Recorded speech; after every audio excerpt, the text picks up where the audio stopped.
Buenas tardes. Bienvenidos. La Dirección General de Divulgación del Deporte, la Dirección General de Divulgación de la Ciencia nos hizo la invitación para este conversatorio que se llama Cosmogonías y Diversidad en los Juegos Autóctonos y Tradicionales.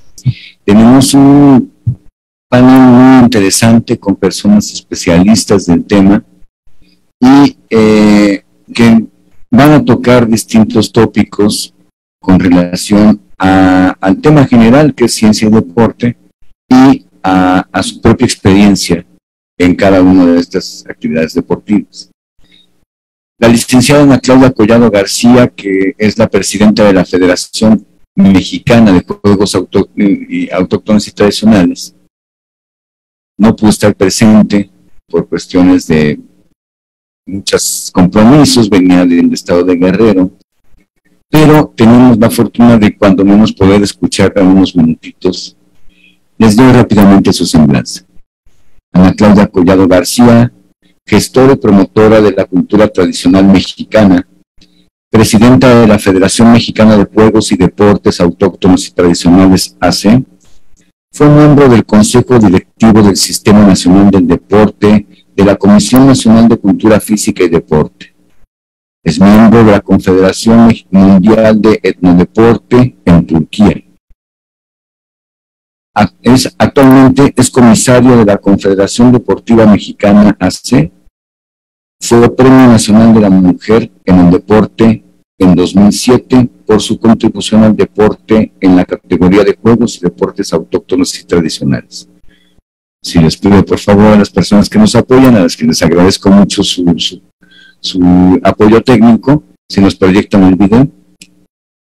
A nivel nacional, porque han resurgido, se han recuperado y se están difundiendo no solamente en las que practicaban. En el caso de las actividades que hoy vamos a presentar, tenemos dos de Chihuahua, una del estado de Querétaro y una de Michoacán, que solamente se jugaban en comunidades indígenas, actualmente se juegan en dos estados de la República Mexicana.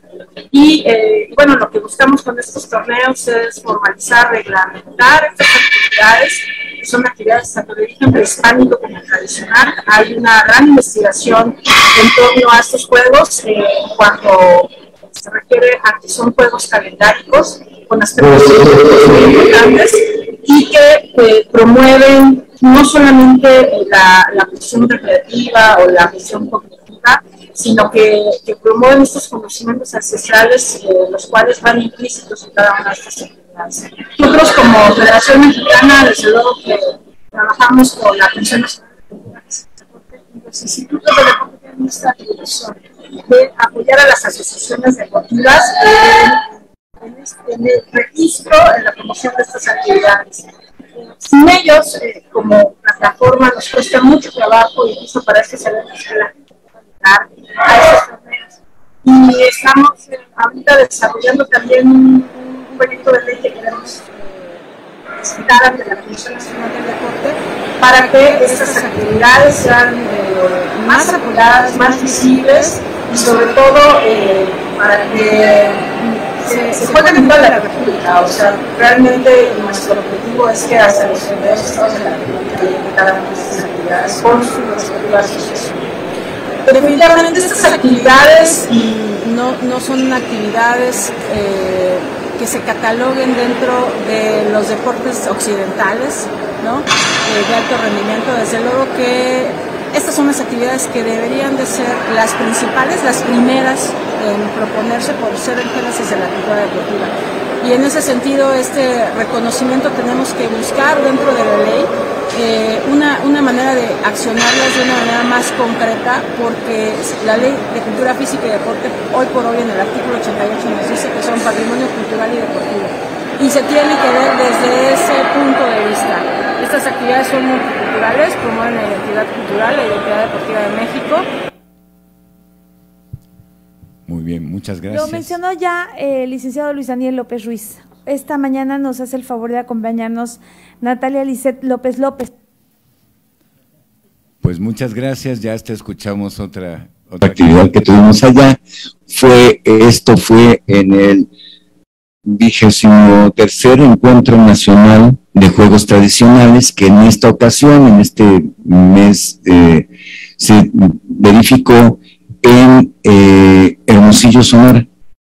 Se dieron lugar una gran cantidad de participantes de distintos estados de la República, de las asociaciones locales, y fue muy interesante. Ya les iremos platicando. Bueno, me presento, soy Eric de Cortari Kraus, soy profesor del Colegio de Ciencias Humanidades, de la Escuela Nacional Colegio de Ciencias Humanidades, Plantel Sur.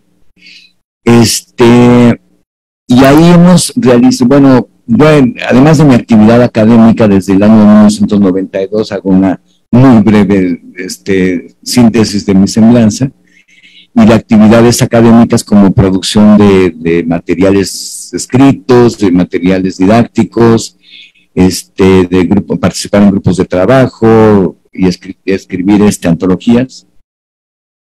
Hemos difundido también al interior del CCH las actividades de los juegos y deportes autóctonos y tradicionales, y hemos encontrado realmente una respuesta muy intensa por parte de los alumnos y las alumnas, una forma de convivir diferente hasta con el propio profesor, ¿no?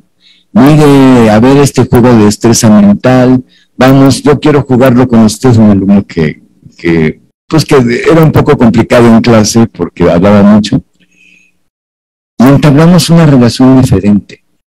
Otro, por ejemplo, era muy distraído en clase, y él ni siquiera tuvo que participar en un evento más amplio que organizamos en el CCH Sur, tanto la presidenta de la Asociación de Juegos y Deportes Autóctonos y Tradicionales de la Ciudad de México, Consuelo Solís, que es una de nuestras panelistas, como yo, Juan Mario Pérez, que es del programa intercultural de la universidad, nos ha apoyado en varias ocasiones, sino que con el primer conocimiento que tuvo del trompo, del valero, para introducirlos y que ellos nos apoyaran para difundirlo y enseñarlo a otros alumnos dentro del plantel en esta jornada de identidad y tradiciones, la cual llevamos 9 años realizando, el muchacho cambió.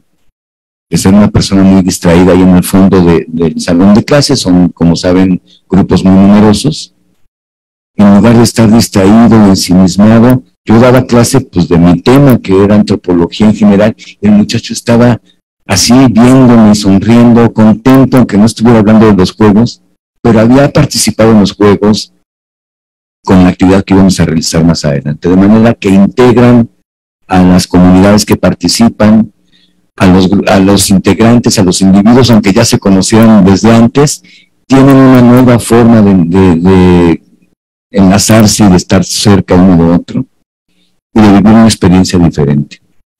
Yo he observado ello, yo he observado que además cuando llegan maestros con alumnos de otras materias, pues no es un nexo inmediato de que sean materias de historia o de sociología o de ciencias políticas, sino que son de matemáticas, de biología, de otras disciplinas, y sin embargo, pues aunque no esté relacionado con tradiciones, reconocen la importancia de reflejarse en una identidad y una tradición pues más propia de nosotros que de un ámbito pues globalizado en el sentido de pues un poco lejano al contacto personal, un poco más impersonal. Los juegos en línea, los juegos electrónicos, decía el señor Feliciano Abad, que es especialista en valero, un campesino de Milpa Alta, o también Gerardo Montero, que es especialista en trompo, él es del estado de Veracruz, decían, es que además de jugar esos juegos electrónicos, los jóvenes y los niños debían jugar, además, no diciendo que no se jueguen, los jóvenes y los niños debían jugar practicar estos juegos tradicionales, porque aquí ves a la persona con la que estás jugando. No es, mira, tiene tal estadística una persona que vive en Shanghái o una persona que vive en Australia, sino está aquí enfrente de ti, tiene reacciones, convives y reconoces facultades para practicar el juego, si infringes o no reglas, y entablas en unos minutos pues cierta complejidad y cierta convivencia diferente que a mí me generó realmente una gran riqueza en cuanto a la actividad en el aula, pero también riqueza en cuanto a cómo crecieron estos alumnos en ese contexto.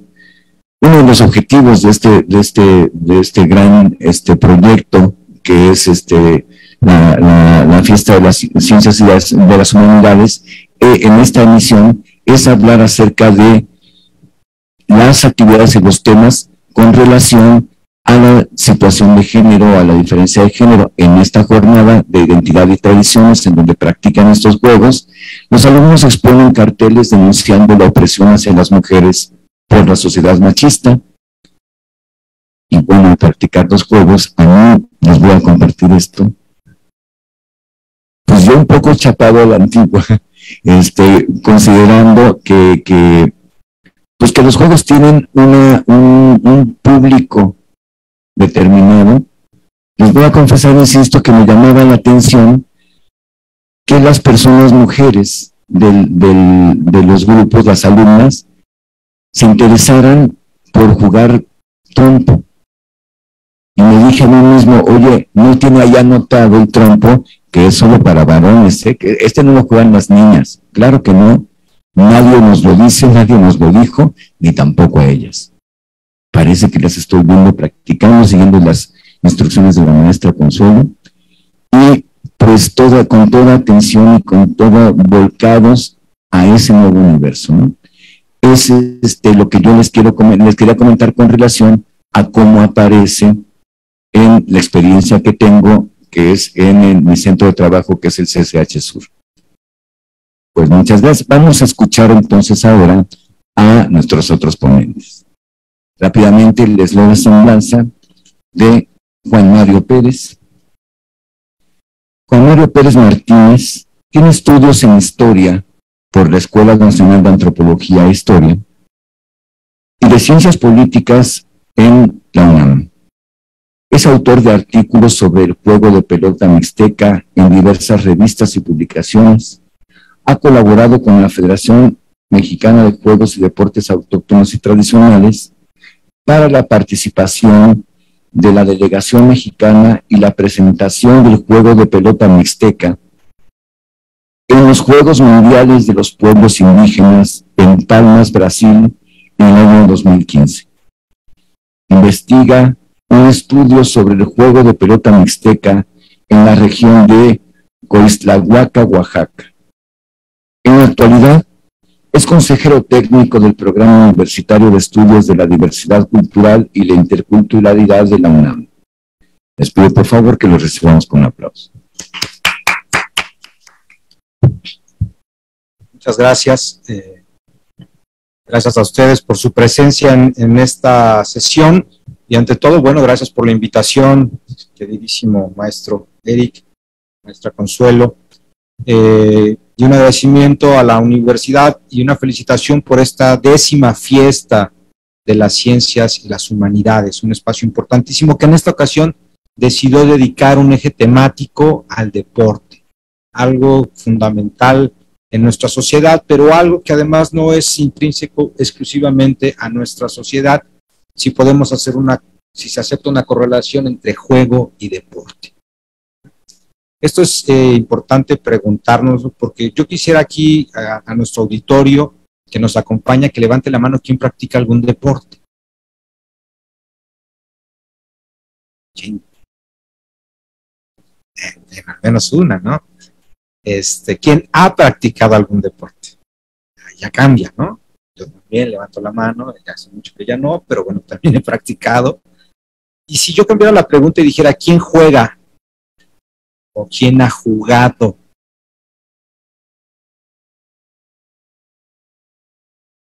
Ya tenemos uno, acá tenemos otro. ¿Quién más? ¿Quién juega o quién ha jugado? Pues todos, ¿verdad?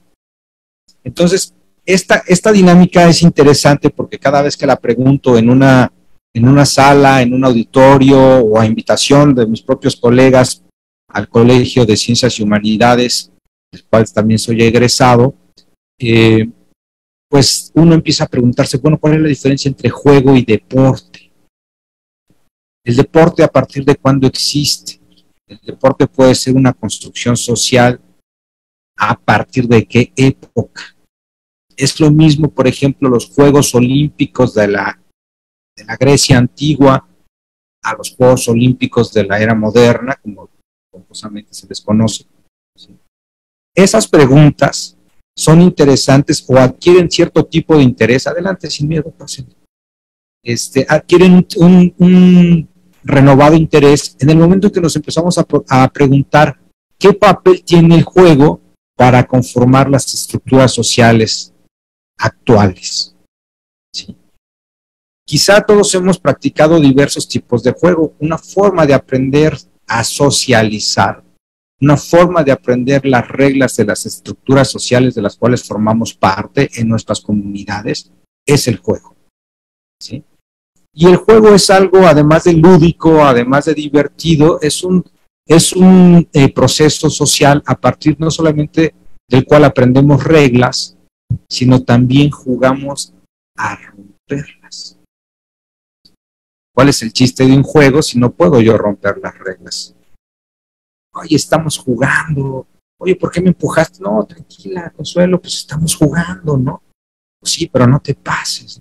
Es la actividad lúdica, la actividad a través de la cual los seres humanos hemos aprendido, ¿sí?, a conformar las estructuras sociales de nuestras comunidades, sean comunidades muy sencillas, muy básicas, de pocos miembros, o estemos hablando de sociedades más complejas. Y en este sentido, entonces, hay toda una serie de teorías, una serie de estudios. Yo quisiera mencionarles nada más un término, que es el término de Homo ludens, ¿sí? Probablemente no les diga mucho, pero si yo les digo Homo sapiens, pues por ahí alguien se acordará de sus clases de ciencias naturales, de sus clases de historia, ¿no? Homo sapiens, ¿qué otros homos hay? Los homos como clasificación de un aparente estado del desarrollo de la humanidad, ¿sí? Homo ludens podría traducirse como el hombre que juega. Hombre que juega, ¿sí? Y aquí habría que hacer también la crítica probablemente a este tipo de clasificaciones, porque bueno, estas teorías exigirían también ya no solamente hablar de hombre, ¿no?, sino mujer, ¿sí?, ser humano. Todo este debate podría entrar muy bien. Pero lo interesante es que hubo alguien que dijo, analicemos cómo se han construido las sociedades, no a partir de cómo el hombre construye el homo faber, sino a partir de cómo el hombre juega. ¿Y por qué a partir de cómo el hombre juega?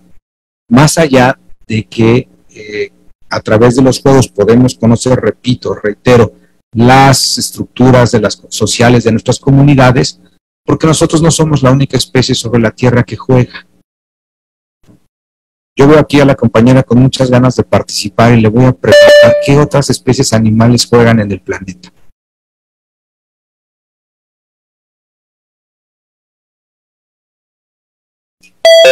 Casi, probablemente cualquier ser vivo no, pero bueno, nosotros por ejemplo interactuamos, ¿no?, con nuestras mascotas, los animales de casa, los perros, los gatos, jugamos, ¿sí? O alguien ha visto, por ejemplo, alguien ha tenido la posibilidad de estar en el mar, ver delfines, ver cómo interactúan, ver cómo juegan, ¿sí?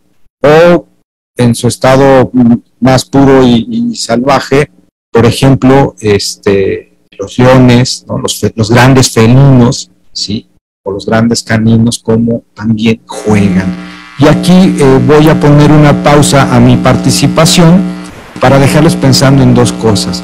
Entonces también estos otros seres vivos conocen y reproducen las reglas, las normas de sus estructuras sociales, porque son entes sociales, ¿sí? Para jugar se necesita jugar, bueno, no es necesario jugar en sociedad, pero la pregunta sería, ¿será importante entonces que los animales también reproduzcan, o cierto tipo de animales reproduzcan y conozcan las reglas de sus estructuras sociales a través del juego? ¿O será exclusivamente una actividad de vida? Vamos a ver. Por el momento. Un aplauso, por favor. Muchas gracias. Gracias, Juan Mario. Exactamente, ¿no? El papel que juega, que desempeña el juego en la existencia humana y en la existencia de los seres vivos. Yo leía en Huizinga, el escritor de Homo Ludens, que decía que también así eran más capaces, por ejemplo, los leones, al jugar entre sí. O sea, no es un juego solo en términos de esparcimiento, digamos, sino que forma parte esencial de la construcción de sus facultades, ¿no? Muy interesante, ya comentaré más adelante. Quiero entonces ahora ceder la palabra a la maestra Consuelo Solís Hernández. Les leo su semblanza. En medio de los juegos y los deportes autóctonos y tradicionales, en 1995, es fundadora del equipo femenino de pelota purépecha de la Ciudad de México. A partir de 2013, es promotora de los juegos tradicionales en modelos educativos, culturales y de desarrollo social en instancias como la UNAM, la CEDEREC y la Secretaría de Cultura. En el 2014 fue integrante de la delegación mexicana del 12º Tocati, Festival Internacional de Juegos de la Calle en Verona, Italia. Actualmente es presidente de la Asociación de Juegos y Deportes Autóctonos y Tradicionales de la Ciudad de México. Quiero, por favor, también que le recibamos con un aplauso.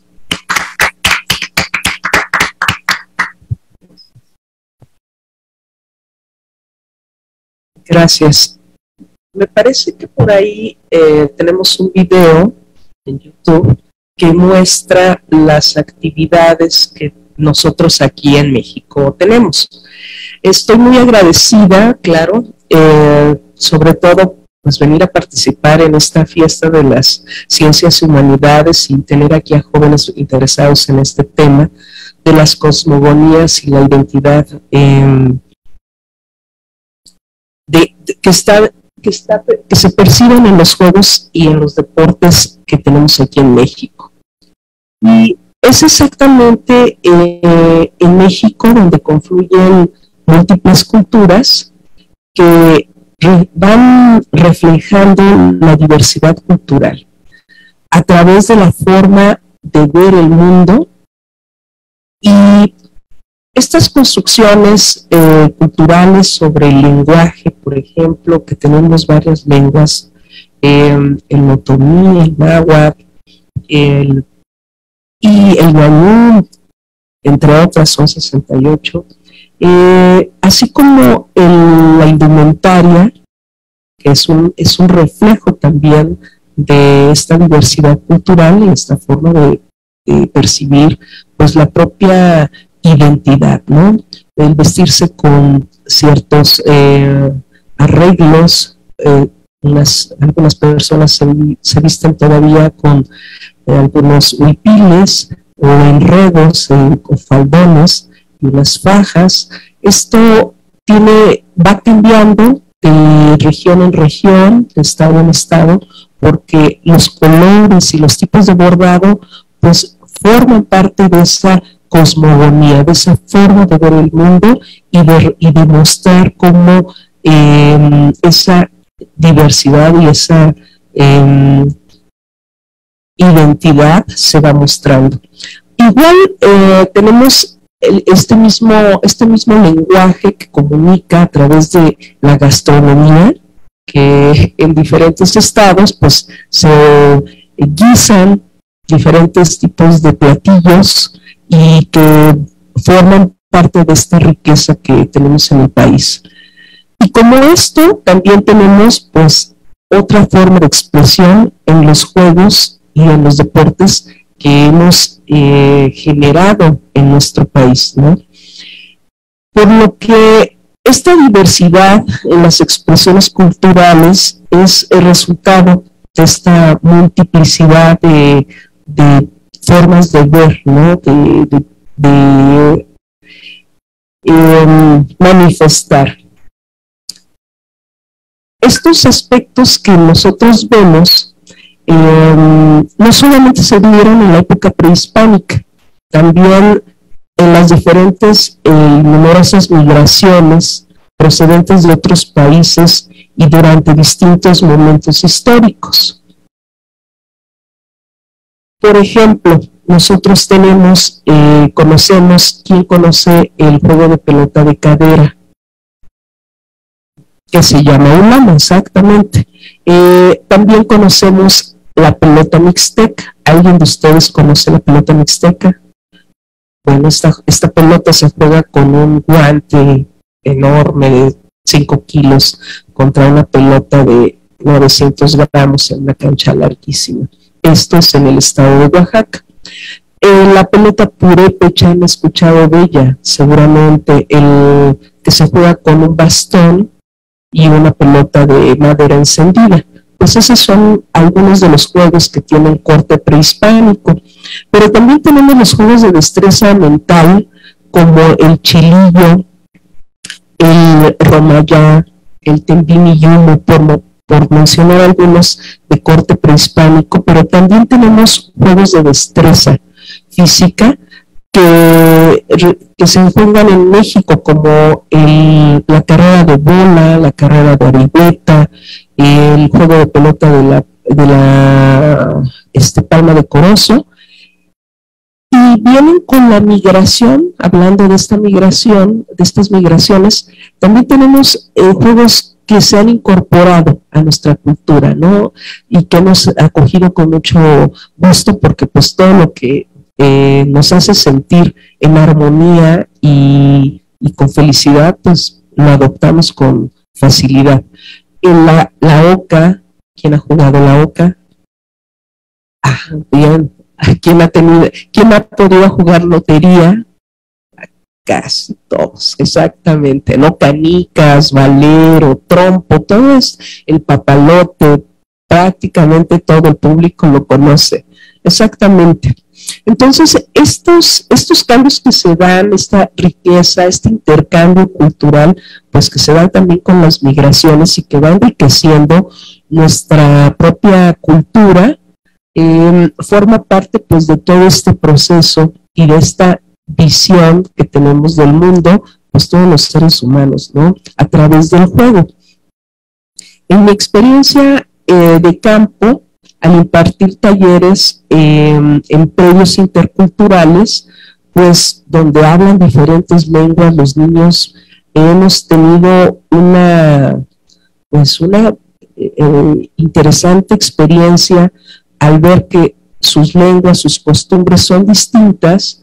En ocasiones no se llevan bien porque cada uno defiende su identidad, pero lo que hemos observado con los juegos es que los juegos rompen esas barreras y hermanan a los niños y a los jóvenes, porque lo que se puede observar en estos juegos, con los juegos, es que los juegos desinhiben. Los juegos nos permiten interactuar en términos de iguales. En diferentes momentos que hemos tenido otros festivales, otras participaciones, me ha tocado ver gente que termina jugando en una plaza pública como es el Zócalo, en alguna fiesta de culturas indígenas, ver albañiles que traen todavía su herramienta, ver amas de casa, ver oficinistas que están jugando a la par, divirtiéndose, compartiendo y siendo pues uno, ¿no? Siendo niños, siendo ellos y con mucha armonía. Gracias. Gracias, maestra Consuelo Solís. Y bello, ¿no? O sea, cómo se rompen estereotipos, cómo se rompen limitaciones a partir de la práctica de los juegos. Ya iremos comentando más adelante. Tenemos a uno de nuestros ponentes que no pudo llegar, que está en línea. Es el doctor Félix Lerma Rodríguez. Voy a leerle su semblanza. Formado en la UNAM, realizó estudios de licenciatura en estudios latinoamericanos en la Facultad de Filosofía y Letras, maestría y doctorado en el posgrado de Historia del Arte. Imparte del campus Morelia. Él imparte asignaturas de arte indígena en América, arte prehispánico en México y crónicas de viajes y viajeros, en la licenciatura de Historia del Arte y Geohistoria. Es docente del posgrado en Historia del Arte. Sus líneas de investigación son arte de las culturas mesoamericanas, con especial énfasis en la frontera del sureste, los grupos otopames, el arte rupestre y la historia de la arqueología mexicana. Recibámosle desde acá con un cálido aplauso al doctor Félix Lerma. ¿Qué tal? Hola, ¿sí se me escucha bien? Allá en el auditorio, bien. Pues antes que nada, pues sí, formado en la UNAM por profesores que quizá no tantos alumnos que tienen. Bueno, me da una alegría ver al profesor Eric de Gortari. Yo fui su alumno en CCH. A lo mejor no se acuerda de mí porque era muy latoso. Un gusto enorme, profesor Eric, verlo y coincidir en este espacio. Miren lo que me he convertido en un profesor igual que usted. Bueno, un gusto. Y bueno, añadir un poquito, quizá a lo mejor reiterar algunas de las cosas que se han dicho. Mi línea, como bien lo señalaban, pues es más del mundo prehispánico. Y bueno, entonces yo me quedé pensando en el título del conversatorio. A mí me gusta mucho llegar a las cosas, siempre me llama mucho la atención las etimologías. Entonces me quedé pensando, deportes autóctonos. ¿Qué es un deporte? ¿De dónde viene la palabra deporte? Y qué es autóctono? Entonces, bueno, en términos de la palabra deporte, estaba yo haciendo una breve búsqueda de esta palabra y la palabra viene la misma acción de deportar, cuando deportan a alguien de un país, es decir, mandar fuera, mandar como al destierro. Entonces, ¿cómo una palabra que tiene que ver con esto se convirtió en algo para referir a la actividad física? Pues precisamente porque en la antigua Roma esta palabra también se usaba para salir de la ciudad, es decir, practicar un deporte es salir de un espacio interior, ir al campo, ¿no? Ir fuera, ¿no? Y creo que de ahí se entiende un poco por qué los deportes en general, bueno, aunque sabemos que hay deportes de salón, pero en general se juegan en espacios abiertos. Por otro lado, autóctono, ¿no? También viene su origen en una palabra latina, que a su vez viene de una palabra griega, y que tiene que ver con originario, oriundo de una tierra, ¿sí? Entonces, cuando hablamos de deportes autóctonos, como bien han dicho quienes me han antecedido, pues estamos hablando de actividades lúdicas, de juegos que se juegan en espacios abiertos, bueno, no necesariamente, y que tienen que ver con el origen propio de una región. Entonces, en ese sentido, pues sencillamente añadir algunas cosas. Los deportes autóctonos, no solamente en México, sino en toda América, es algo muy característico de las culturas indígenas. Muchas veces, con una visión muy desde México, pensamos en el deporte, en el juego de pelota, como algo propio de Mesoamérica. Y claro, ahorita hablaré un poquito del juego de pelota en Mesoamérica, pero lo cierto es que también los españoles, los europeos, reportaron juegos de pelota en el Caribe, por ejemplo, entre los taínos. También se reporta, los franceses reportaron juegos que son de hecho el antecedente de juegos como el lacrosse, el rugby, en la región de Quebec, en el norte de América, ¿sí? Eh, Igualmente en regiones de Sudamérica, en la Amazonía también se juegan algunos juegos de pelota. Y en realidad esta, de hecho, yo lo veía en un libro, no recuerdo por cierto el nombre del autor, pero era un autor quebequense que escribía un libro que se llamaba Lo que los indígenas americanos dieron al mundo. Y una de esas cosas fue el deporte en equipo. En realidad, los deportes en equipo son un elemento muy americano que a lo largo de los siglos se ha ido transformando y ahora pues tenemos el deporte moderno. En el caso particular de Mesoamérica, pues tenemos, como bien sabemos, el llamado juego de pelota. Y justamente un poco preparando estos comentarios, leía yo por la mañana algunos textos de gente que se ha dedicado de lleno a estudiar este fenómeno cultural. Pues la idea de que a lo mejor no deberíamos hablar del el juego de pelota en singular, sino de los juegos de pelota en plural, ¿sí? Hoy en día nadie confundiría el voleibol con el básquetbol o el básquetbol con el fútbol soccer.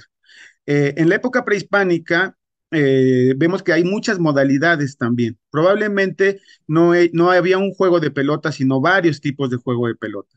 Eh, el juego de pelota muy plausiblemente se remonta a los orígenes preclásicos. En el caso de México, uno de los juegos de pelota más antiguos que se conocen está en la costa de Chiapas, en un lugar llamado Paso de la Amada, una pequeña cancha de juego de pelota. Y luego de ahí en adelante tenemos una gran variedad de espacios arquitectónicos que los arqueólogos han identificado como canchas del juego de pelota. Hay lugares como Tajín, por ejemplo, que tiene abundante cantidad de canchas de juego de pelota. Y también tenemos enigmas, tenemos casos como la ciudad de Teotihuacán, que siendo una de las metrópolis, si no la metrópoli más importante del periodo clásico mesoamericano, carece de canchas para el juego de pelota. Ha habido especulaciones sobre si la calzada de los muertos era el espacio para que se practicara el juego, pero bueno, es una hipótesis. Y tenemos una gran variedad. Tenemos canchas cerradas, canchas que solamente son dos muros paralelos, otras que tienen forma de I mayúscula, otras muy cortas, donde posiblemente solo se enfrentaban dos o cuatro jugadores. Eh, Otras muy grandes, como la de Chichen Itzá, algunas muy al norte, la cancha de juego más al norte bueno, que yo he podido ver, pero tal vez haya más al norte, en Paquimé, en Chihuahua. Y la más sureña que yo conozco está en Los Llanitos, en El Salvador. Imagínense ese ámbito espacial tan grande, además de, bueno, todos los puntos intermedios. Como bien han señalado quienes me han antecedido, pues hay una práctica de juego de pelota con la cadera, tal vez con el antebrazo, con los muslos. Hay otra que usaba guanteletas, muy similar a lo que hoy es el juego de pelota mixteca, y otras que se jugaban con bastón. Eh, por ejemplo, en el caso de Teotihuacán, particularmente en el mural de Tepantitla, se ven escenas de jugadores con el bastón. Al parecer, por cierto, esta variante teotihuacana, por la iconografía, era un juego bastante rudo. Muy posiblemente destinado también a que posteriormente quienes perdían, y ahorita iré un poco hacia ese punto, podían ser sacrificados. Entonces, bueno, el ámbito de juego de pelota en Mesoamérica es muy rico, todavía hay muchas incógnitas. Sabemos que para los nahuas el nombre que se le daba era el Tlachtli y a la cancha de juego de pelota se le llamaba el Tlachco. Eh, por otro lado, justamente Un minuto, Félix, sí, por favor. sí, voy concluyendo. Una de las cosas que, por ejemplo, llama mucho la atención esta idea de que los que ganaban eran sacrificados. Bueno, pues al parecer, según algunos autores y según el estudio de las fuentes, más bien pareciera lo contrario. Pero bueno, en ánimo de seguir con este conversatorio, a lo mejor dejo un poquito en suspenso algunas cosas, pero bueno, por ahí quisiera enfocar mi comentario hacia los orígenes muy antiguos que tienen las prácticas lúdicas, las prácticas de juego en equipo que se realizaron en todo el continente americano. Gracias.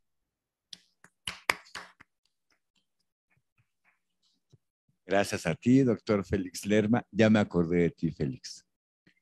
Eras una persona, más que latoso, como dijiste, era una persona muy crítica y muy de lucha. Y eso se traduce, me da mucho gusto, en logros académicos.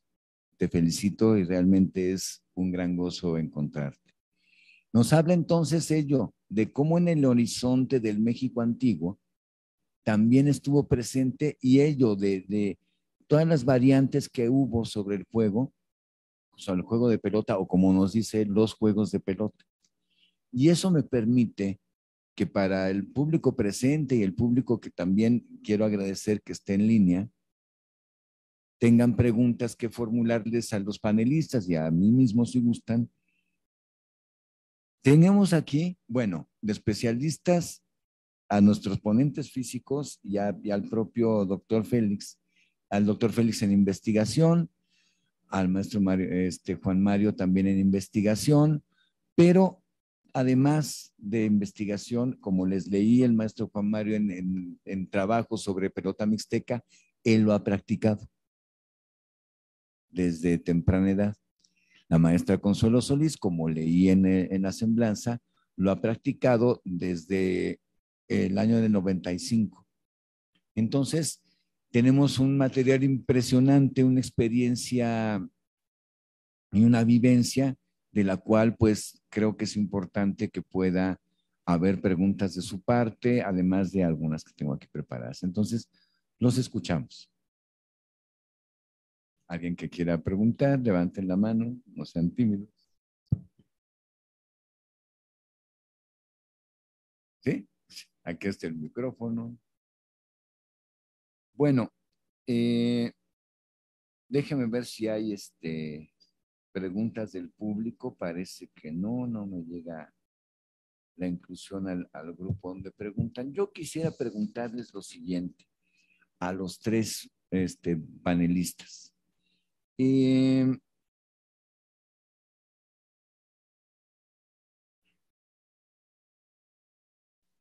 ¿Cuál es el panorama de estos juegos tradicionales en términos del contexto de la deportivización? ¿Por qué? ¿Qué es lo que no permite un reconocimiento de estos deportes al mismo nivel que ocurre con el fútbol, el básquetbol o el béisbol, por mencionar solo algunos? ¿Qué le falta a estos deportes tradicionales, a estas actividades autóctonas de gran trayectoria, de gran significación? ¿Qué le falta para que sea aceptado, que fuese incorporado en este contexto? ¿Quién dijo? Maestra Consuelo.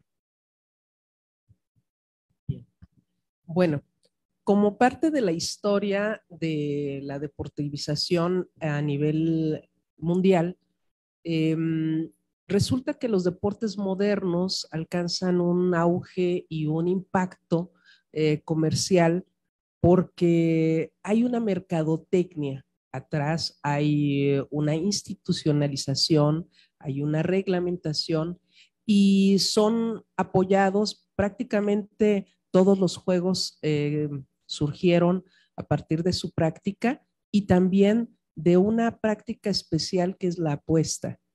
Esto pues continúa hasta la fecha. Los juegos prehispánicos pues se enfrentan a una, a mi parecer, enfrentan una ausencia de interés para llevarlos a otro nivel. Tenemos deportes en México impresionantes, como los que ya mencionamos, pero no se les comercializa y ese hecho es pues una de las pues donde es un talón de Aquiles donde está fallando pues nuestro impacto. Por supuesto que el comercializar algo no significa perder la esencia, pero cómo hacer ese proceso, cómo estamos trabajando nosotros a nivel de asociaciones y federación para poder llevar a cabo ese salto. Estamos ya en otra época de innovación donde pretendemos y buscamos que todos los juegos pues se lleguen a jugar en el resto del mundo. ¿Por qué no llevar a cabo un encuentro mundial de ulama, no? Pues bueno, se requieren de muchas, de cubrir muchas cosas para poder llegar a ese nivel. Pero bueno, esa es mi opinión. Gracias. Juan Mario. Bueno, sí. Creo que voy a tener que ser un poco más rápido, ¿verdad? Porque yo estaba preparado así como mi intervención y decir y venirles a contar aquí, que entonces hay varias preguntas que son interesantes. Yo voy a dar por contestada la pregunta por parte de la maestra para colocar un comentario interesante. Diferencia entre juego y deporte, lo comentaba la maestra, institucionalización, reglamentación, ¿sí? Generalmente es una actividad que también es competitiva. Al final del día estamos hablando, por ejemplo, de la reproducción de dos grupos de cazadores, una reproducción simbólica en el fútbol, en el básquetbol, de dos grupos de cazadores que van en pos de una presa, que es la pelota, ¿no?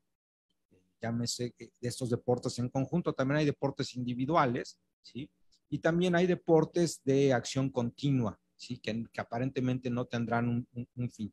Pero aquí hay que preguntar, bueno, yo los invito a preguntarse dos cosas. ¿Por qué juegos tradicionales? ¿Por qué juegos autóctonos? Bueno, porque son los juegos que surgen en esta región del mundo y para nuestro caso particular, el mundo mesoamericano. Recordarán sus clases de historia con el maestro Eric, ¿sí? Mesoamérica es esa región conceptual definida por Kirchhoff, en donde hay algunas características intrínsecas. El cultivo de la milpa, ¿sí? Una sociedad a través del maíz, y la presencia, entre otras tantas, la presencia del juego de pelota, que va desde El Salvador hasta arriba de Nayarit, pero también en el norte, lo que hoy es el norte de México, de Estados Unidos y algunas regiones de Canadá, e incluso en el Caribe hay juegos de pelota. Entonces, ¿cuándo pasa a ser un juego y se institucionalizó en una práctica? Bueno, sí, esos son las canchas de juego de pelota. Todos ustedes, bueno, no sé si decir todos, pero la gran mayoría de ustedes ha tenido la oportunidad, si no de pisar una, al menos sí conceptualmente sabe lo que es una cancha de juego de pelota. Las más representativas, Chichén Itzá, Monte Albán, etcétera, etcétera.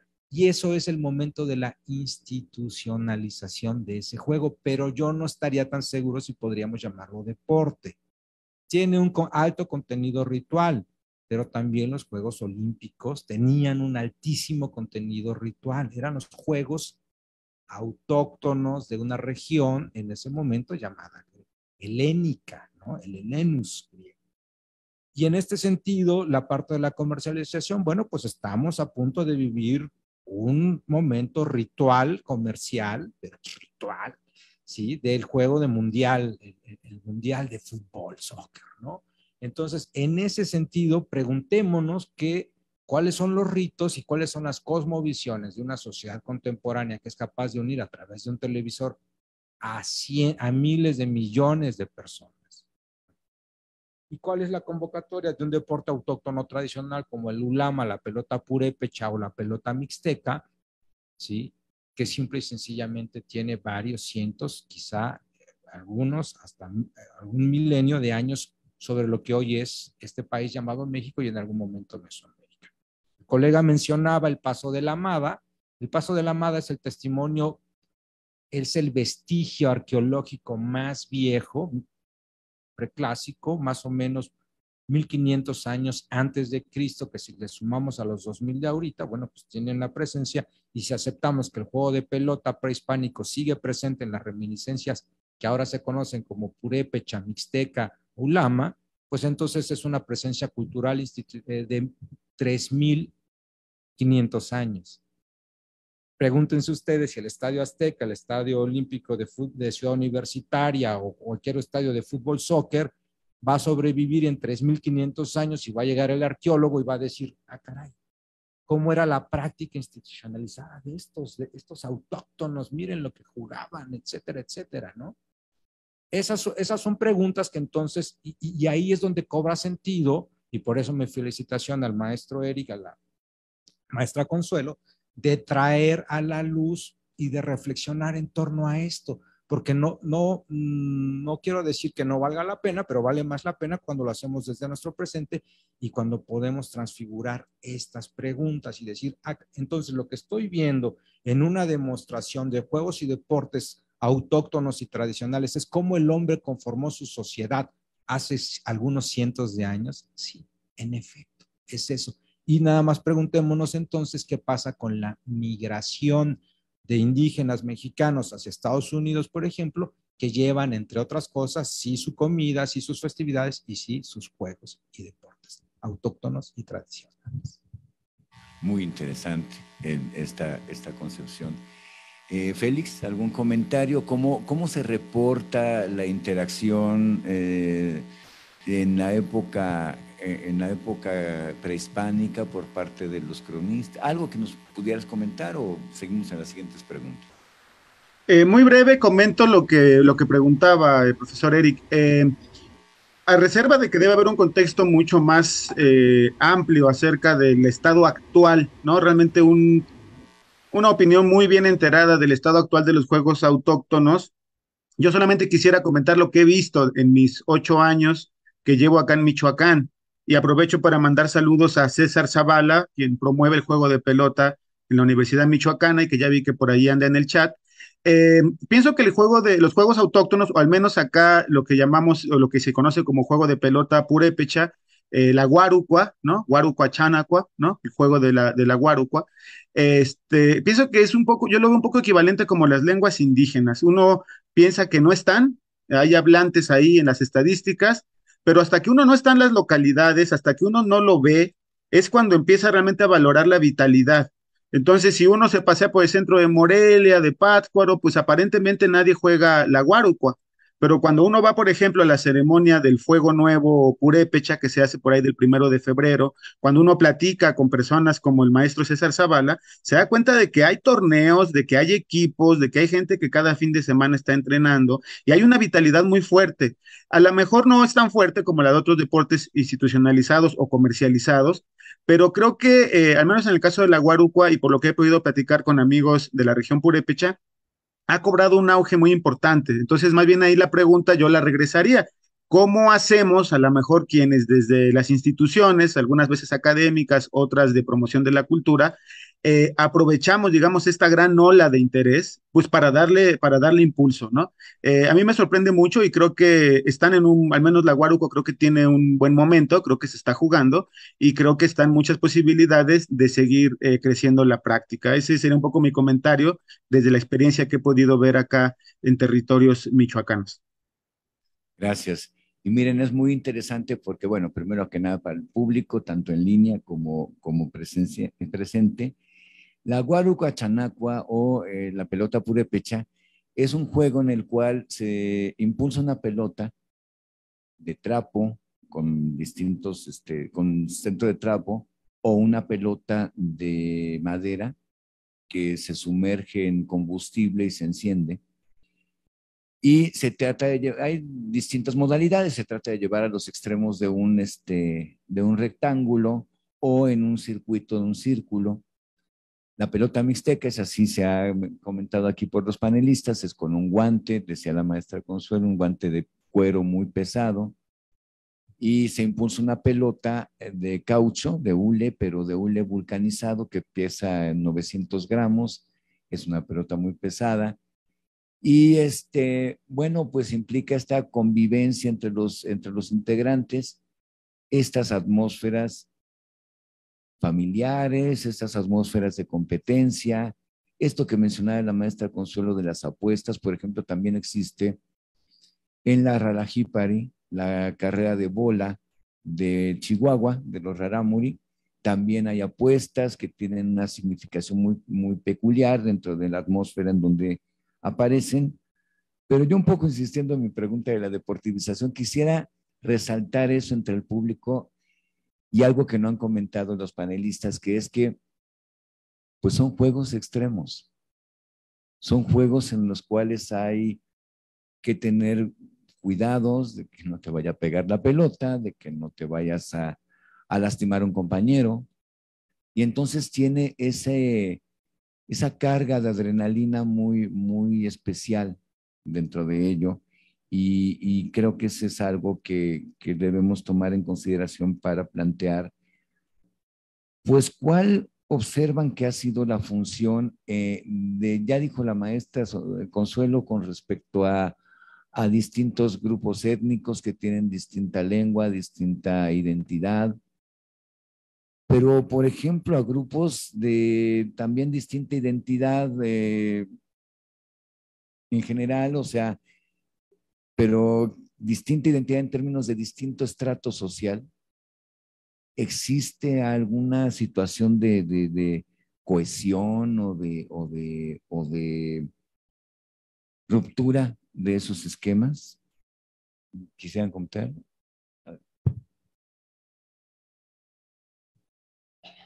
Muchas gracias. Bueno, pues sí, yo veo que desde mi óptica percibo que en la sociedad tenemos distinciones, sobre todo pues la más importante, que es la económica, y hay personas que observan a los juegos tradicionales como algo exótico y es agradable verlo, es divertido verlo como un espectáculo, pero es vulgar para ciertas personas jugar esos juegos. O sea, hay personas de un estatus económico alto que jamás se atreverían a jugar ese tipo de juego porque no les parece apropiado. Eh, Sin embargo, es exótico, es presumible en diferentes países, ¿no? Porque es propio. Y eso es lo que, pues en algunos casos o en una cierta cantidad de personas de ese estrato, pues no podrían o no se atreverían a jugarlo. Otras personas que quedan fuera de la práctica de los juegos tradicionales, independientemente de que no sean deportes extremos como los que hemos mencionado, serían las personas con discapacidad, porque no todos los juegos o la mayoría de los juegos no los hemos adaptado para que un discapacitado, dependiendo de su discapacidad, pueda jugar determinados juegos, se tienen que adaptar y ese es un proceso en el que requerimos pues y solicitamos pues la ayuda, ¿no? De personas que estén preparadas en la formación y fabricación de juguetes y juegos para poderlos adaptar, ¿no? Requerimos de pedagogos especialistas. Por ejemplo, un ciego jamás podrá jugar con un valero porque se requiere efectivamente de conocer el peso, la dirección, porque se puede pegar, ¿no? Se puede pegar en la cara. Pero sí podemos jugar, por ejemplo, otro tipo de juegos de destreza mental que si se hacen los tableros, etcétera, etcétera, la gente entiende perfectamente las reglas, pero todo eso es muy difícil de llevar a cabo. O sea, se requiere de expertos y esas son las personas que en mi opinión pues están fuera de esta práctica. ¿Puede repetir la pregunta, por favor, profesor? Bueno, qué barreras existen objetivas reales, como dijo la maestra Consuelo, pero cuáles son de qué manera se rompen las barreras en cuanto a estrato social?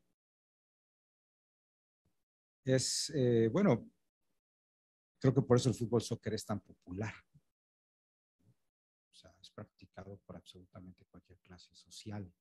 Si nos empeñamos en ver el asunto de deporte y clase, en efecto hay deportes de élite, es muy difícil. Los deportes como el golf, el tenis, ¿no? Quien diga, hay quien se acepta que evidentemente se comente que la Fórmula 1 no es ningún deporte, pero bueno, pues eso, o sea, solamente hay 20 licencias de Fórmula 1 en el planeta, ¿no? Evidentemente, es interesante el asunto. Yo me voy más por la construcción de lo social. O sea, en qué momento también los deportes autóctonos y tradicionales prefiguran nuestra relación con nuestro entorno, con nuestra cosmovisión, con la forma que tenemos de interpretar el mundo, ¿no? Y por eso me gusta pensar más allá de la discusión que considero estéril, si se sacrificaba o si no se sacrificaba a un ganador o a un perdedor del juego de pelota, pues está visto desde la lupa de la cultura occidental, en donde un juego tiene que tener, o sea, ganadores y perdedores, ¿no? Recordemos que todas las crónicas, recordemos que Lo que nos llega muchas veces son vestigios que han pasado a través, son interpretaciones de interpretaciones, de interpretaciones de las interpretaciones, ¿no?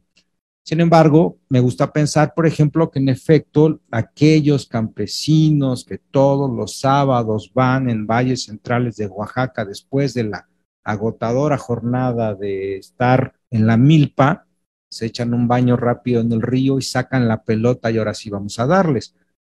La pelota mixteca no tiene ni 100 años de existir como se conoce actualmente porque antes no había guante. Y a partir de que surge el guante, hay una transformación tecnológica, implica una transformación tecnológica y el juego se transformó completamente. Hay quien dice que se volvió más vistoso, yo creo que se volvió más aburrido, porque se volvió sumamente lento, ¿no? Aunque evidentemente inténtenle pegar a una pelota de casi 1 kilo con un guante que pesa 5, bueno, pero ustedes no van a encontrar una tumba arqueológica con un guante de 5 kilos porque eso tiene apenas 80 años de existir, ¿sí? Sin embargo, tiene dos componentes interesantísimos, que es el hule y que es evidentemente la sociedad que lo practica y que resiste a desaparecer. Y es ahí donde se liga con los idiomas originarios de estas tierras. Acaba de suceder el Festival de Poesía, la 9ª edición del Festival de Poesía Lenguas de América Carlos Montemayor, que es el recordatorio y es la reminiscencia de que todavía hay 68 lenguas, que a pesar de que el Estado mexicano se ha volcado en volvernos monolingües, todos uniformados con un solo idioma que es el español, en este país todavía hay 68 idiomas originarios de lo que hoy es México. Y generalmente esos casi 7 millones de hablantes son bilingües, pero la gran mayoría de los pobladores, de los ciudadanos de este país somos monolingües, no hablamos más que español, ya no se diga inglés, son muy pocos, ¿no? Pero sí le exigimos a los pobladores indígenas que hablen español, y ellos casi en su total mayoría son bilingües. Entonces, es ahí donde este tipo de mesas nos invita a reflexionar en torno a la importancia de la construcción social de los juegos.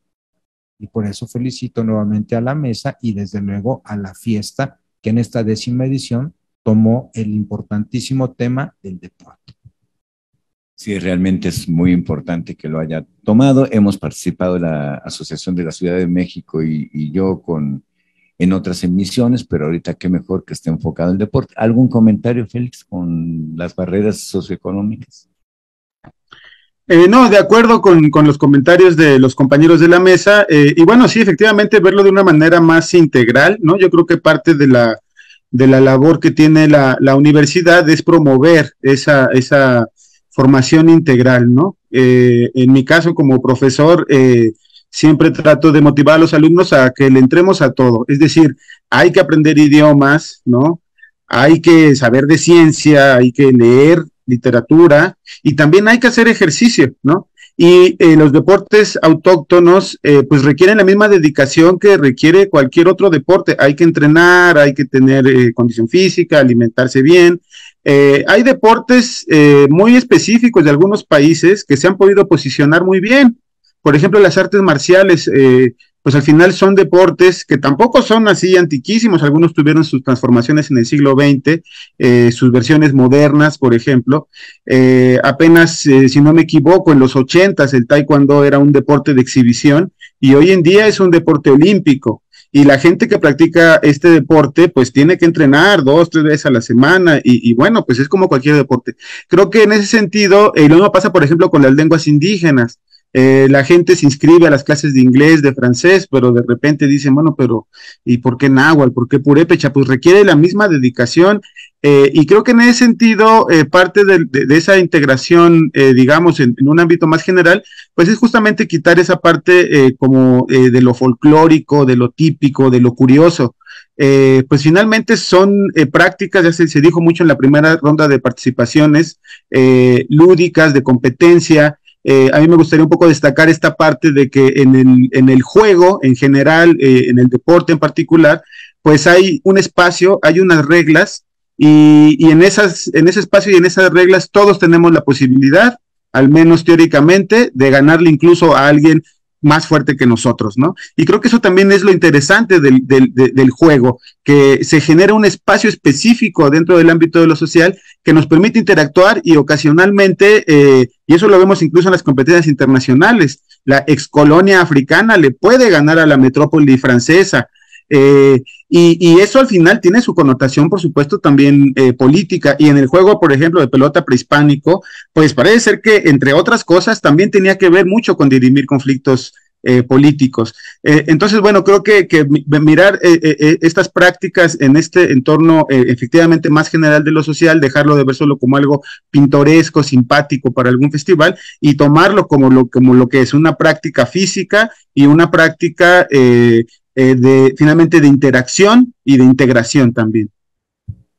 Claro, de acuerdo contigo. Miren, esa era mi intención al hablar sobre la deportivización, o sea, que se practique no solamente, sino que también se entrene y que haya toda una atmósfera relacionada con una condición física acorde a estas actividades, que como ya les digo, pues es casi un deporte extremo, es un deporte de mucha demanda de esfuerzo físico y bueno, también en los juegos de destreza mental, mucha demanda de destreza, de habilidad mental, ¿no? Y no, me comentan aquí que no hay preguntas en línea. Yo creo que las personas que están en línea dicen seguro que el público que está presente tiene una gran cantidad de preguntas y por eso no enviaron preguntas. Los escuchamos, aquí tenemos el micrófono, una persona que nos va a apoyar. ¿Alguna pregunta? Anímense. Bueno, yo voy a hacer una pregunta más de mi rubro en cuanto a rituales. ¿Cómo aparecen los rituales antiguamente y en la actualidad en estos deportes autóctonos? Unos minutitos nada más para abarcar esto, para no abrumarnos mucho. Adelante. Bien, bueno, pues en cuanto a cómo aparecían cómo eran los rituales, bueno, se tienen antecedentes en códices. Sin embargo, hablando actualmente, nosotros hemos roto con ciertas características rituales. Soy un ejemplo vivo de que las mujeres no jugábamos pelota purépecha porque era un juego de varones y es un juego muy rudo.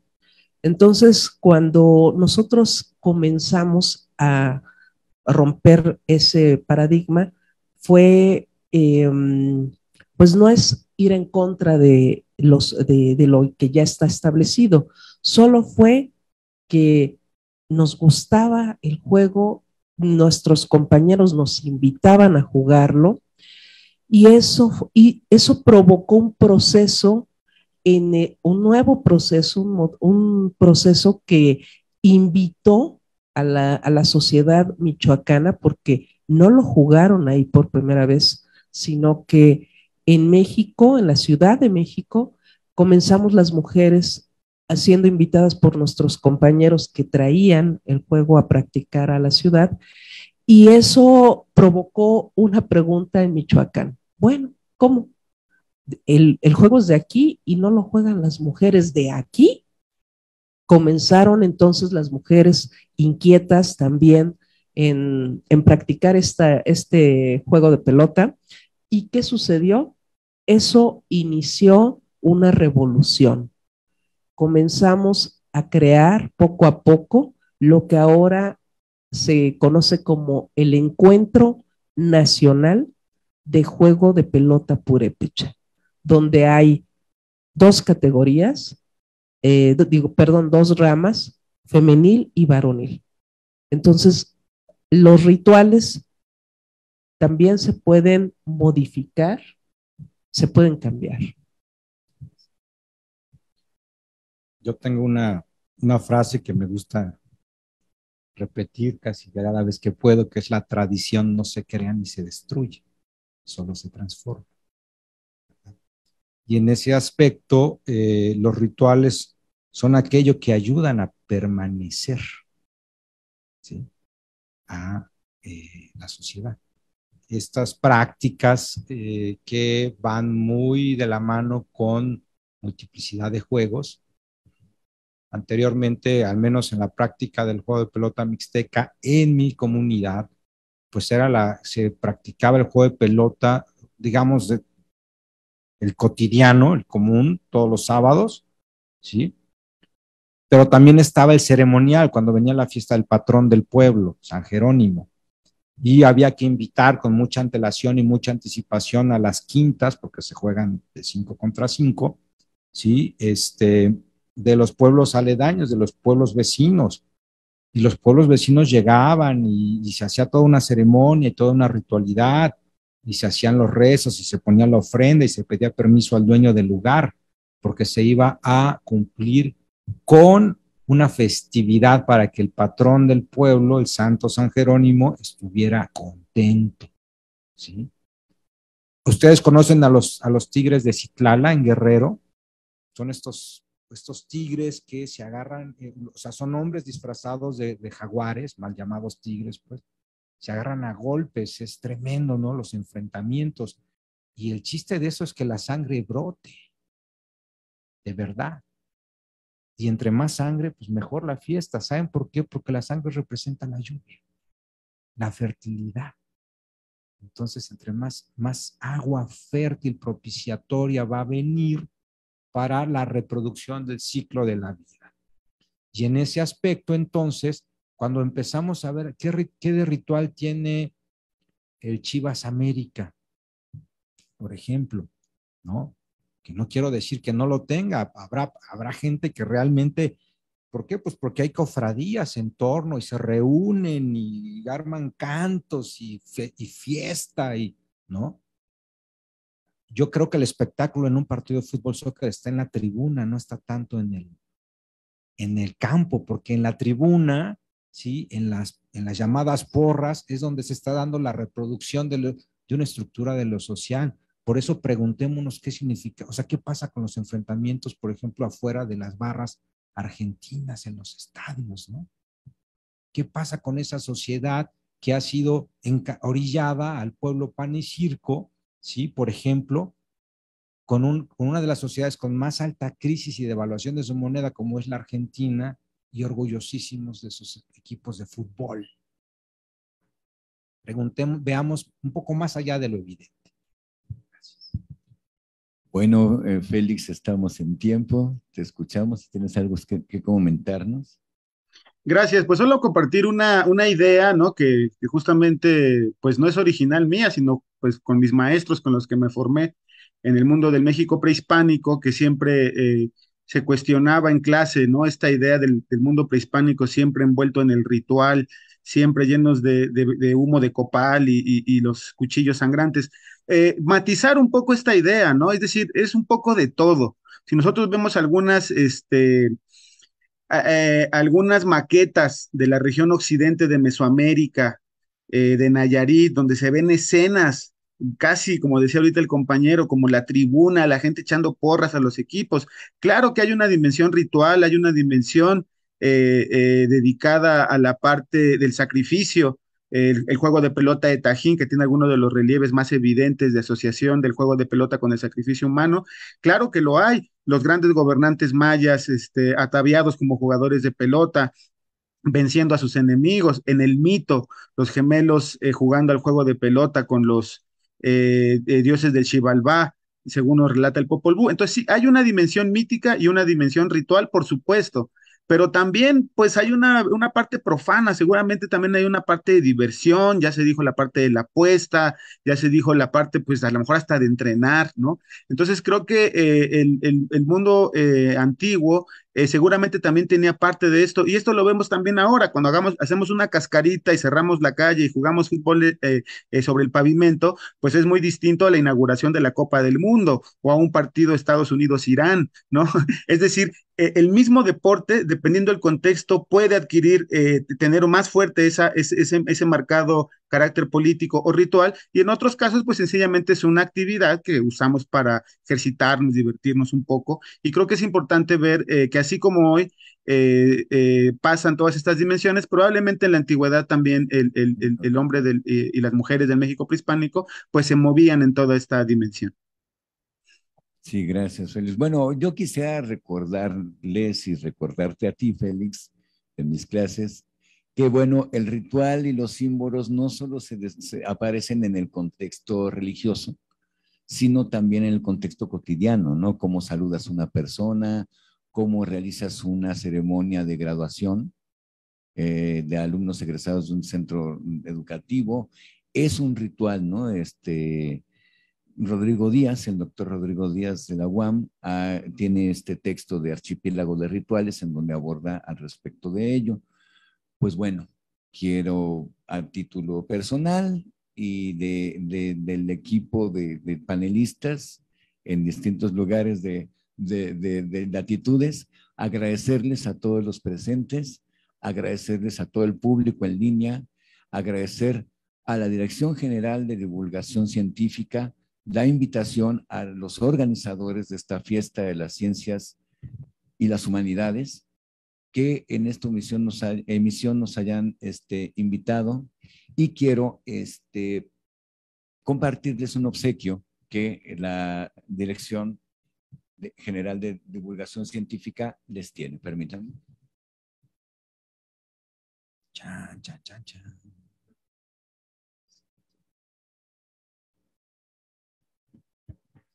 Es un conjunto de textos, por favor, maestra, que los organizadores amablemente les obsequian a los panelistas.